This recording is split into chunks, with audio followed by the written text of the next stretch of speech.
네, 최근 전국에 폭염특보가 발령된 가운데 열사병과 열, 탈진 등 온열 질환자가 지난해 대비 약 75% 증가했습니다.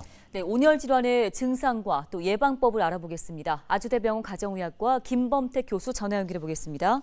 자, 교수님 먼저 온열 질환이 발생하는 원인부터 좀 설명해 주시죠. 흔히 이제 생각하시는 게 온열 질환은 더워서 생긴다고 생각하시는데요. 만약 우리 몸이 땀을 잘 배출을 해서 체온을 낮춰준다면 온열 질환은 생기질 않습니다. 그래서 아무리 더워도 건조한 날씨에는 땀이 잘 증발하기 때문에 온열 질환이 잘 안 생기거든요.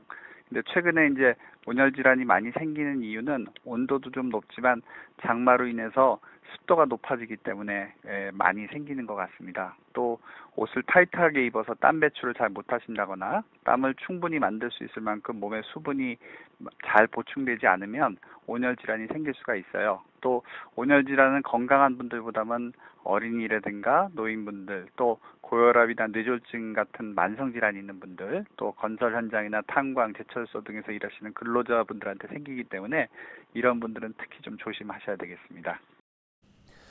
네, 교수님, 온열 질환의 주요 증상과 또 질환 환자가 발생했을 때 대처법은 어떤 것들이 있을까요? 그 온열 질환하고 생각하시면 이제 좀 특별한 증상이 생기는 걸로 생각하시기 쉬운데요.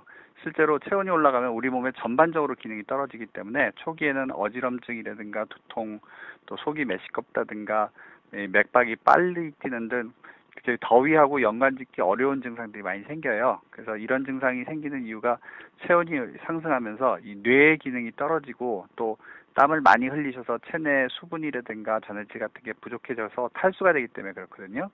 그래서 이런 상태를 내버려 두시면은 구토나 복통도 생기실 수 있고 심하면 이제 발작, 경련 같은 걸 일으키고 정신을 잃어서 사망하실 수가 있어요. 그래서 이런 것들을 온열 질환으로 연결시키지 못하시는 경우가 있습니다. 그래서 내버려 두면 열사병 같은 경우에 사망 위험이 30%에 달할 정도로 굉장히 위험한 병입니다. 그래서 혹시라도 여름철에 더운 온도나 습도에 장시간 노출된 분들이 어지럼증이나 두통 같은 게 생기고 그런다 그러면 일단 체온을 한번 확인해 보시고 체온이 좀 높다 그러면은 일단 하던 일을 멈추시고 시원한 곳으로 이동해서 휴식을 취하게 하시고요. 휴식을 취하실 때는 혈압을 올리기 위해서 다리를 머리보다 좀 높게 해주시고 젖은 수건이라든가 얼음, 알코올 같은 걸로 몸을 닦아주셔가지고 체온을 낮춰주십시오.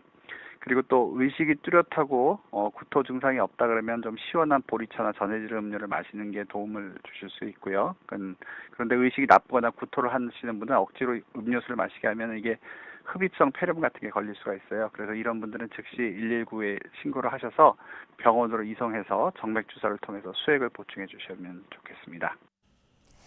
네, 끝으로 온열 질환을 예방하기 위한 생활 수칙들 있을까요? 네, 먼저 아침마다 그날 날씨를 확인하는 버릇을 좀 들여주시면 좋을 것 같아요. 그래서 만약 폭염주의보라든가 폭염경보가 발령되는 날이면 외출을 좀 삼가해 주시는 게 좋겠고요. 특히 이제 여름에 위험한 시간대가 낮에 12시부터 오후 5시까지거든요. 이럴 때는 냉방이 잘 되는 실내에서 더위를 피해 주시는 게 좋겠습니다. 만약 피치 못하게 외출을 하신다 그러시면 통풍이 아주 잘 되는 이렇게 좀 헐렁헐렁한 옷과 그다음에 햇볕을 좀 피하게 해줄 양산이라든가 모자를 가지고 외출하시는 게 좋겠고요. 앞에서 말씀드린 대로 수분 섭취가 굉장히 중요합니다. 그래서 어르신이나 아니면 우리 어린이들 같은 경우에는 탈수가 돼도 갈증을 못 느끼는 경우가 많아요. 그래서 이렇게 갈증을 느끼기 전에 정기적으로 미리미리 수분 섭취를 하셔야 되겠고요. 또 덥다고 아이스 아메리카노나 아니면 콜라 같은 카페인이 들어있는 음료수를 드시는 경우가 많은데 이런 음료수들은 이뇨작용이 있어서 오히려 탈수가 심해지게 되거든요. 그래서 좀 시원한 보리차라든가 이온 음료가 더 낫겠고요. 여름 과일들 같은 경우에는 수분하고 전해질을 보충해 주기 때문에 건강에 도움을 줄 수가 있습니다. 그리고 샤워는 찬물보다는 약간 따뜻하거나 미지근한 물로 하시면 이 피부가 건조해지기 때문에 더위를 덜 느끼시게 되고 또 아까 말씀드린 대로 체온을 낮춰주는 데 도움이 됩니다. 실내 온도는 너무 낮으면 오히려 냉방병이 생길 수가 있어요. 그래서 25도라든가 26도 사이를 유지해 주시고 대신 습도를 좀 낮게 유지해 주시면 좀 시원하고 쾌적한 여름을 보내실 수 있으실 겁니다.